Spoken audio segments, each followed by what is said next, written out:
Oh shit. Here we go again. Free game shit, a whole lot of gang shit. It's your boy Griff. I'm one of your co-hosts. Welcome to, I don't know the name of this podcast, but I got my nigga Nico with me. I got my nigga Donnie with me, and I got my nigga James with me. We want to get into some of these popular topics. RIP Takeoff. Damn. So, yeah. Damn, Sorry, nigga. it's at the top of the list. It's at the top of the list. Why you The top of the list. off with that one? Off like that. It's at the top of the list. Y'all seen the list, nigga. Everybody got the list. So, is being a rapper too dangerous in 2022? My answer is no. Not at all. I was raised that shit. Music is like a movie, bro. Like this shit is not real. If it was real, the niggas wouldn't even be rapping. Niggas would be in jail.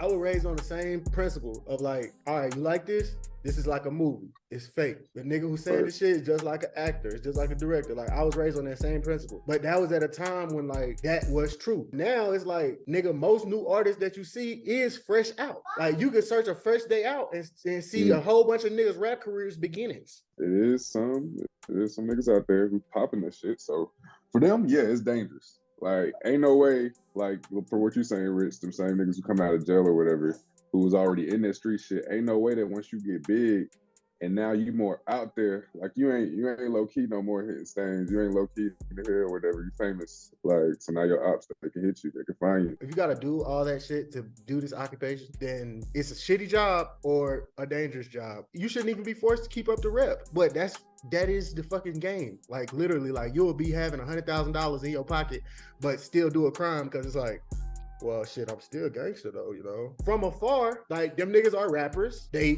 too much of a rapper to work at Walmart. They too much of a rapper to work at wherever the fuck. And we know that they go in and out of jail while they have all these big giant stacks of cash that we see all the time. So it's like, obviously, though the lifestyle bring these stacks of cash and some more shit, the fact that you having to go in and out of jail to keep this shit up, because if you don't do this, you ain't gonna be able to sell records, is like a catch-22 that niggas ain't even caught on to for real. So you feel that way? You feel like if niggas is not acting like they rapping, they not selling records? They not acting, bro. Once again, these dudes, before they blew up, like, they have no choice but to react to certain situations in a certain manner. Like, that's all that they know. It don't matter how much money they got. So that's why for them, it's dangerous. I don't think they acting no more. I don't think they going out there doing stupid shit for no reason. That's my point. Like, I don't think they acted. I'm saying 21 Savage wasn't hard before he was rapping. I believe it. But what I'm saying is now, I don't think they still on the same shit. They literally ascended from Top the tier, shit. right? Yeah. You can't even fully say that for Kodak. Like, and he literally is like at the top of the game. That's a good comparison.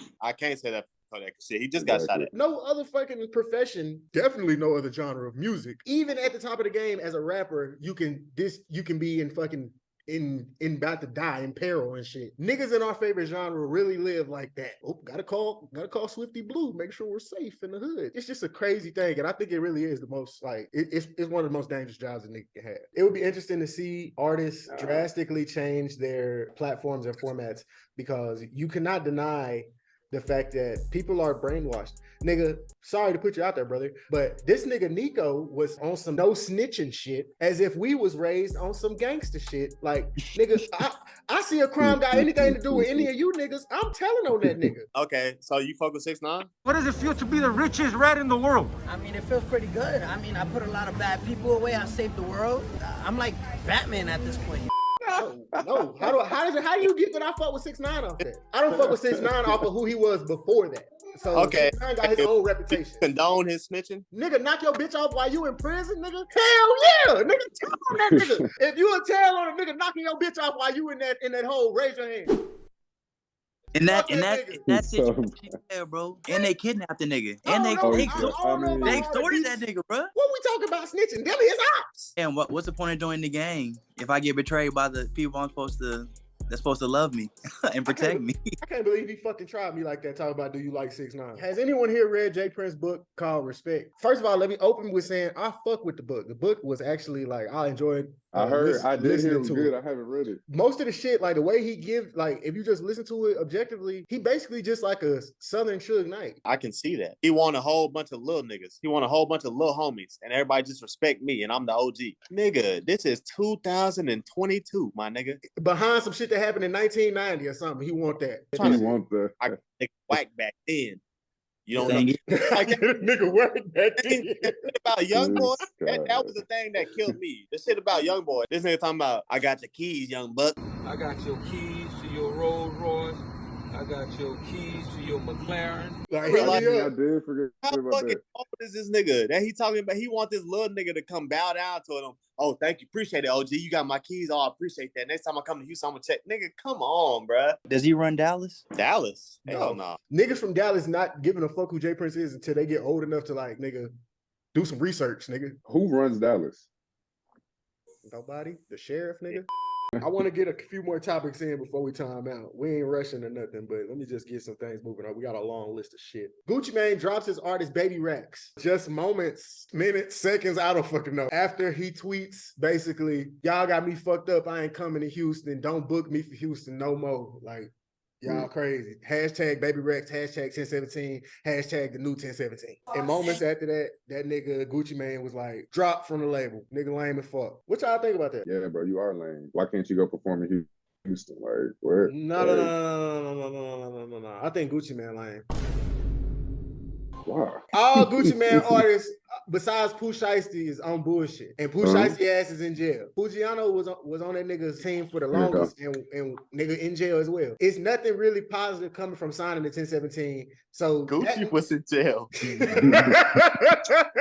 Like, it just is on some shit like Gucci just run around signing a whole bunch of motherfuckers and shit. And it was cool at first when he was like, oh, the new 1017, like you really thought something was gonna shake. Pooh Shiesty was carrying them niggas for a second, but it's like, all right, bro, 1017, not even all that. And you drop this nigga for saying, like, I care about my safety. That don't fit the 1017 brand. You gotta be ready to die by this shit. It don't, nigga. Look, that's why I said the same thing. I feel where y'all coming from, but if I'm Gucci Mane, like, we know Gucci Mane, right? Let's go right back to how we started this conversation about these rappers. This nigga wasn't in it. He shouldn't have did it publicly, first of all, but I feel like the nigga didn't say nothing bad, but it was just bad timing. It was no sympathy in the fucking tweet, first of all, and then it was bad timing. Like, the nigga didn't give it no time to breathe. The nigga just say that shit like it's a joke almost. So I feel like that's why Gucci had to do that shit, just to kind of show respect to fucking, I guess, QC and Takeoff. But yeah, either way, it kind of was lame. He get a lame for me. What did James say? Lame or not lame, James?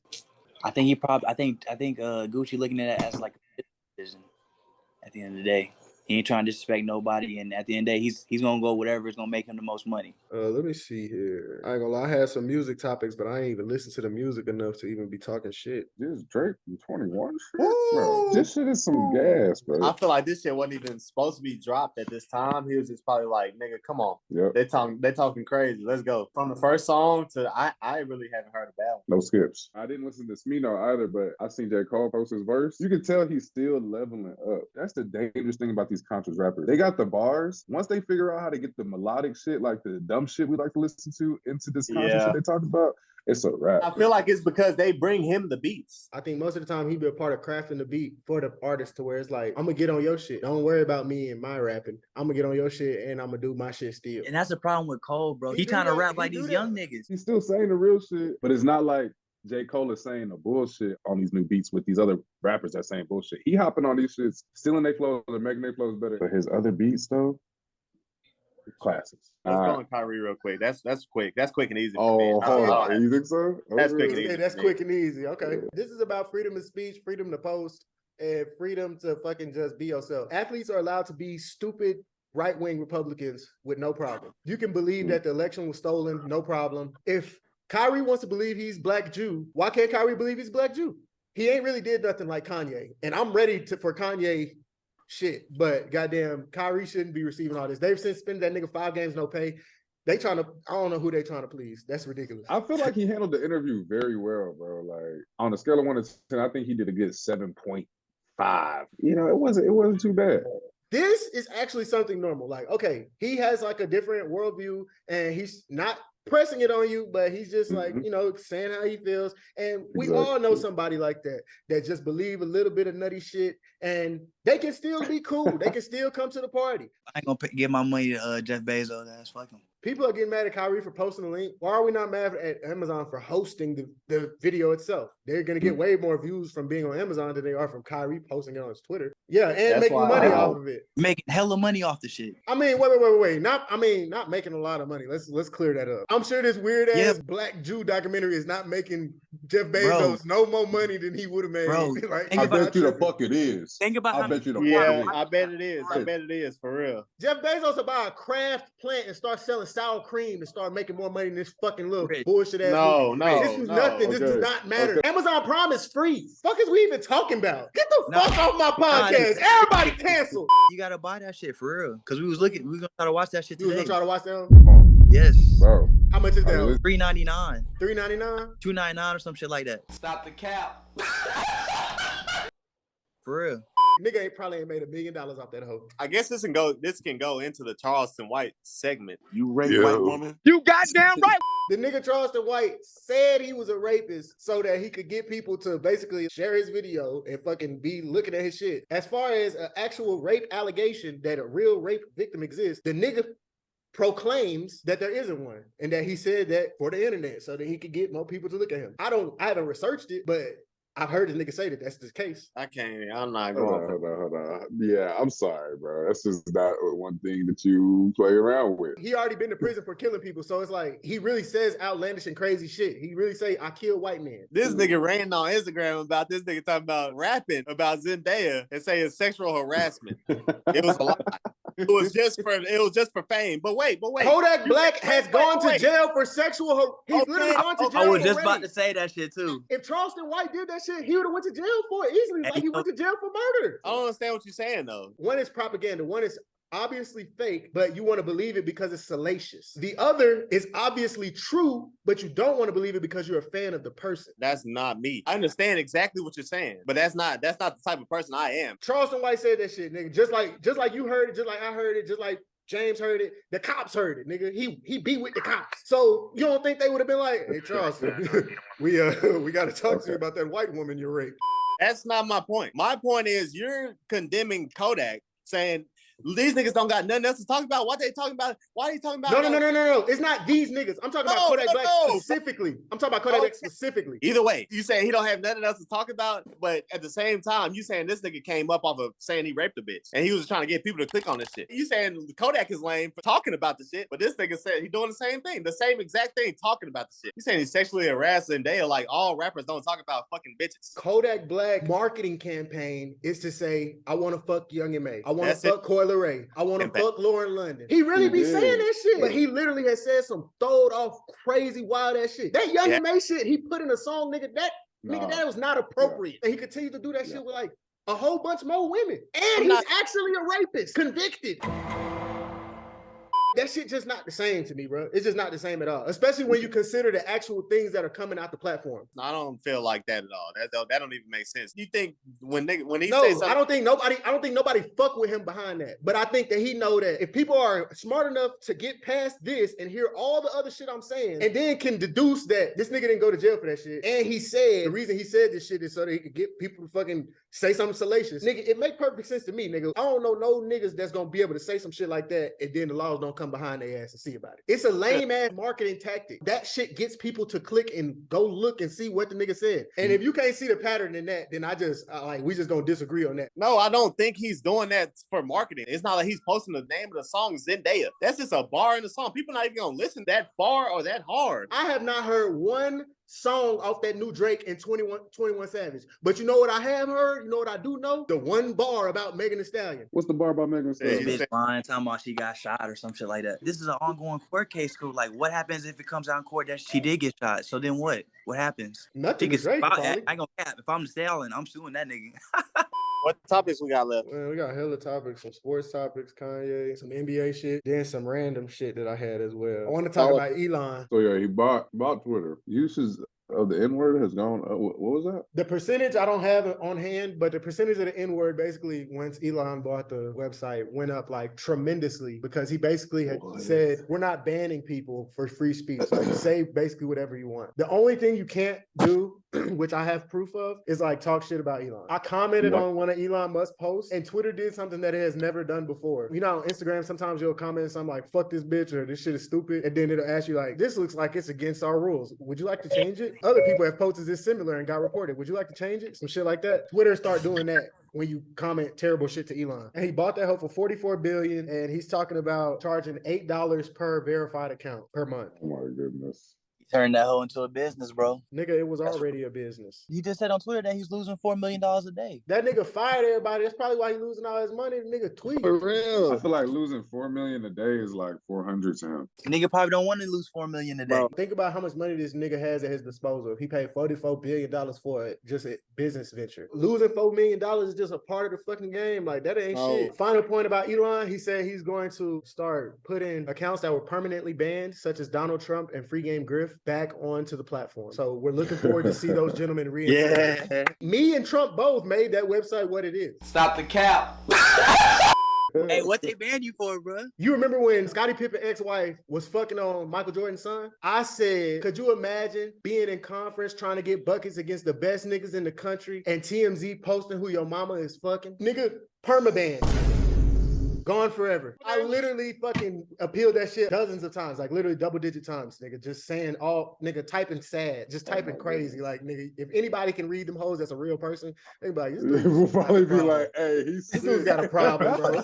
Like, he cares too much about this account, dog. Steve Nash fired from the Nets. Ime Udoka hired by the Nets. Great pickup. Sad to see Steve Nash fired, but you know what they say? A lot of great players don't become great coaches. And I think this is an example of that right here. And I feel like they knew they had Ime on the market, and they was like, we could catch him right now. Nobody else gonna fire their coach fucking 10 games in. Do y'all think these two teams really was communicating about this move like prior to it happening? Once this shit with Ime happened, it became plausible that we can get a new great coach immediately. Once you got an immediate better option on the market and he got ties to the team already, it was like, it was just some lucky ass shit. Somebody fucked with somebody enough to where they was able to make that happen, because it was a sticky deal. Like, it was sticky, but it's like, you can get this nigga out your hair, and also we can just be done with all this bullshit here in Boston and try to make something shake. To me, that shit was a bad move for Boston. No, I agree. I feel like it was a bad move for Boston and a good move for the Nets. I feel like Ime is going to unlock Ben. I ain't going to say Ben going to be a three-point shooter, no shit like that, but I feel like you might see the 16, 10, and 8 type Ben from Philly. Shit, best of luck to that nigga, bro, because I fuck with Ime. I'm sure the nigga who was involved in this shit probably didn't have as much of a say as we think he did. I'm sure there was other people involved in the decision making. But at the end all be all, definitely just think Nets lucked up. Great fucking play for them. Next topic. I don't know if you guys are hip or know about this kid. Josh Primo for the Spurs was recently cut for exposing himself to multiple staff members of the Spurs and also just random women in the world. Ain't really nothing much to say about that man except he's through with. You think he through with basketball? No, he's just gonna be in the Canada League or in China or something. Like, the NBA just not gonna tolerate that. That's too egregious. I don't know what the details of the case was, but I imagine that the nigga will be able to come back from this because he had almost a career season. They say he's not going to jail, but he's on probation for 3 years. As far as him being out the league for good, I think he too in his prime for that to be the case. Did y'all watch the link to the Twitter video, the stabbing video? That video is literally like, hey, bro, I'm finna stab this nigga. Get the phone out. You don't even realize it's about to be a stab, and you like, oh, they about to fight. Like, they recording it. I don't know if it was just me, but it seemed like the demeanor of that motherfucker changed. Like, they didn't realize how real it was finna get at school. In the hallway. Could you imagine being in the hallway and a nigga try to stab you? Nigga try to stab me in the hallway, I'm gonna get stabbed, bro. I'll be lacking. Did y'all watch that other video? Man, sucker punches kid, received 7 years in prison. Oh my gosh, bro. What is that about? That nigga was drunk. You could tell he was drunk. You could tell he was drunk by how, when he danced over there. What's so crazy is that the kid got up. Maybe the drunk swing actually wasn't that effective. The fact that he got caught up and got 7 years. People on Twitter were saying 7 years is too much. I gotta go see this punch. That punch gotta be strong for 7 years. I say you give him 2 max. How old was the kid? 12. Yeah, you might need to get a little longer, bud. For that, for real. 7 light. 7 light. I was really like, bro, 5 would have made sense. Like, all right, bro, you're gonna get locked up until this nigga grown. If he see you again, I hope he beat your ass. Oh God, he got 5 years to hit the gym, nigga. Puberty and all, nigga. He gonna fuck you up. While you in there eating honey buns, he gonna be out here eating straight protein shakes.